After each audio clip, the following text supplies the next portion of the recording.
কী কী কারণে colon cancer হতে পারে? কোলন ক্যান্সার হতে পারে বিভিন্ন খাবারের কারণে, যেমন alcohol, smoking, red meat, fibre জাতীয় আঁশ জাতীয় খাবার কম খেলে, বয়সের কারণে কোলন ক্যান্সার হতে পারে, বাল্কি বা মোটা হলে কোলন ক্যান্সার হতে পারে,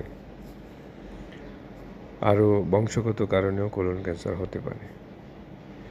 যারা দীর্ঘদিন ডায়াবেটিসে ভুগছেন তাদেরও কোলন ক্যান্সার হতে পারে, বা যারা পরিশ্রম কম করেন, হাঁটা চলা কম করেন, তাদেরও কোলন ক্যান্সার হতে পারে।